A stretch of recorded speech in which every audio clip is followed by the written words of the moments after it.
যখন আশুরা শব্দটি কানে আসে তখন আমাদের অন্তরের গভীরে এক অদ্ভুত শিহরণ জেগে ওঠে, কারণ এই দিনটির সাথে জড়িয়ে আছে ইতিহাসের সবচেয়ে বেদনাবিধুর অধ্যায়, কারবালার করুণ ঘটনা। নবীজি সাল্লাল্লাহু আলাইহি ওয়াসাল্লামের প্রিয় দৌহিত্র ইমাম হুসাইন রাদিয়াল্লাহু তাআলা আনহুর শাহাদাত।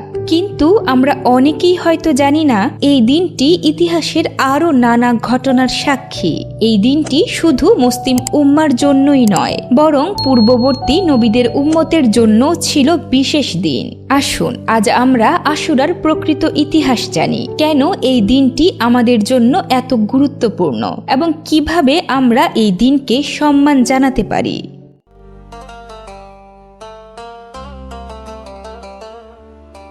আশুরা শব্দটি এসেছে আরবি শব্দ আশারা থেকে, যার অর্থ হচ্ছে 10। ইসলামী চান্দ্র মাসের প্রথম মাস মহররমের 10 দিনকে বলা হয় আশুরা। এই দিনটি পৃথিবীর ইতিহাসে বহু গুরুত্বপূর্ণ ঘটনার সাক্ষী। আশুরা কেবল শোক ও বেদনার দিন নয়, বরং এটি সবর, সত্য ও ন্যায়ের জন্য এক অমর নিদর্শন।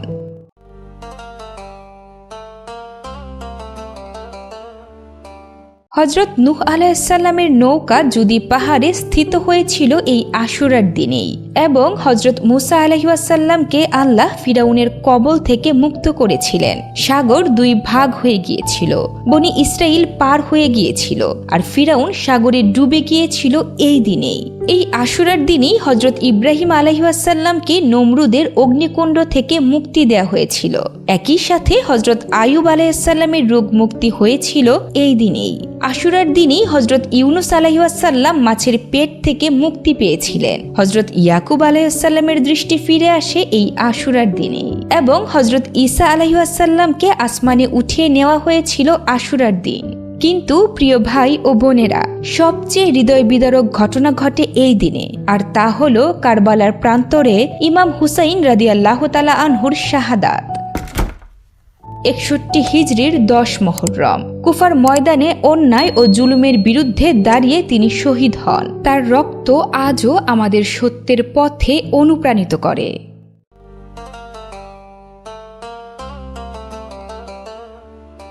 প্রিয় ভাই ও বোনেরা, কারবালার কথা বললে আমাদের চোখ অশ্রুসিক্ত হয়। ইমাম হুসাইন রাদিয়াল্লাহু তাআলা আনহু নবীজি সাল্লাল্লাহু আলাইহি ওয়াসাল্লামের প্রিয় নাতি, সত্য ও ইনসাফের পতাকা হাতে তিনি বেরিয়েছিলেন অত্যাচারী ইয়াজিদের অন্যায়ের বিরুদ্ধে। কারবালার প্রান্তরে তাকে ও তার পরিবারকে 3 দিন পানির এক ফোঁটা পর্যন্ত দেওয়া হয়নি। শিশু আলী আসগর, যার বয়স মাত্র 6 মাস, তৃষ্ণায় কাঁপতে কাঁপতে শহীদ হয়। শেষে হুসাইন রাদিয়াল্লাহু তাআলা আনহু নিজে শির কাটা অবস্থায় ময়দানে লুটিয়ে পড়েন।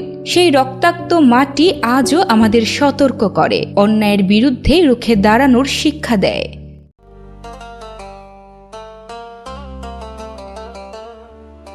এই রোজার বিবরণে ইমাম বুখারী রহমতুল্লাহি আলাইহি সাহাবী হযরত আব্দুল্লাহ ইবনে আব্বাস রাদিয়াল্লাহু তাআলা আনহু থেকে বর্ণনা করেন, নবীজি সাল্লাল্লাহু আলাইহি ওয়াসাল্লাম হিজরত করে মদিনায় পৌঁছে মদিনার ইহুদিদের আশুরার দিনে রোজা পালন করতে দেখেন। তখন নবীজি সাল্লাল্লাহু আলাইহি ওয়াসাল্লাম তাদের জিজ্ঞেস করেন, এই দিনে কি ঘটেছে যে তোমরা এতে রোজা পালন করো? তারা বলে, এই দিনে মহান আল্লাহ তাআলা মূসা আলাইহিস সালাম ও তার সঙ্গীদের ফিরাউনের থেকে মুক্ত করেছিলেন এবং ফিরাউন ও তার বাহিনীকে ডুবিয়ে মেরেছিলেন। এর কৃতজ্ঞতা স্বরূপ মূসা আলাইহিস সালাম রোজা রাখতেন, তাই আমরাও আশুরার রোজা পালন করে থাকি। ইহুদিদের জবাব শুনে নবীজি সাল্লাল্লাহু আলাইহি ওয়াসাল্লাম বলেন, মূসা আলাইহিস সালামের কৃতজ্ঞতার অনুসরণে আমরা তাদের চেয়ে বেশি যত্নশীল হওয়ার অধিকারী। অতঃপর তিনি নিজেও আশুরার রোজা রাখেন এবং মুসলমানদের তা পালন করতে নির্দেশ দেন।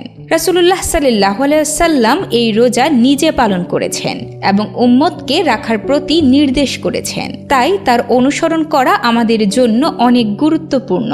হযরত আব্দুল্লাহ ইবনে আব্বাস রাদিয়াল্লাহু তাআলা আনহু থেকে বর্ণিত হাদিসে আছে, নবীজি সাল্লাল্লাহু আলাইহি ওয়াসাল্লাম যখন আশুরার দিনে রোজা রাখেন এবং অন্যদেরও রোজা রাখার নির্দেশ দেন, তখন সাহাবীরা অবাক হয়ে বলেন, হে আল্লাহর রাসূল সাল্লাল্লাহু আলাইহি ওয়াসাল্লাম, বিধর্মীরা তো এই দিনটিকে বড় দিন মনে করে, এই দিনে তারাও রোজা পালন করে। আমরা যদি এই দিনে রোজা রাখি তাহলে তো এদের সঙ্গে সামঞ্জস্য হবে। তাদের প্রশ্নের জবাবে নবীজি সাল্লাল্লাহু আলাইহি ওয়াসাল্লাম বলেন, তারা যে যেহেতু এদিন একটি রোজা পালন করে, আগামী বছর 10 তারিখের সঙ্গে 9 তারিখ মিলিয়ে 2 দিন রোজা পালন করব ইনশাআল্লাহ। আরেক বর্ণনায় নবীজি সাল্লাল্লাহু আলাইহি সাল্লাম বলেন, তোমরা আশুরার দিনে রোজা রাখো, তবে এক্ষেত্রে ইহুদিদের সঙ্গে মিল না হওয়ার জন্য 10 তারিখের আগের দিন অথবা পরের দিন আরও একটি রোজা রেখে নিও।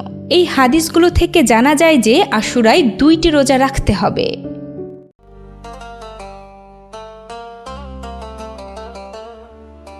আশুরা আমাদের শিক্ষা দেয় সত্য ও ন্যায়ের পথে জীবন উৎসর্গ করতে হবে। অন্যায়ের কাছে মাথা নত নয়, বরং সবরের সাথে প্রতিরোধ গড়তে হবে। আল্লাহ তাআলার প্রতি অগাধ আস্থা ও কৃতজ্ঞতা প্রকাশ করতে হবে। আসুন এই আশুরার দিনে আমরা রোজা রাখি, নফল ইবাদতে মগ্ন হই, আর কারবালার বাণী অন্তরে ধারণ করে অন্যায়ের বিরুদ্ধে সংগ্রামের প্রস্তুতি নিই। আল্লাহ আমাদের সেই তৌফিক দিন। প্রিয় দর্শক ও শ্রোতা, আপনি যদি সত্য, ন্যায় ও ইতিহাসের সোনালী শিক্ষা পেতে চান, তাহলে এই ভিডিওটি শেয়ার করুন, লাইক দিন, চ্যানেলটি সাবস্ক্রাইব করুন।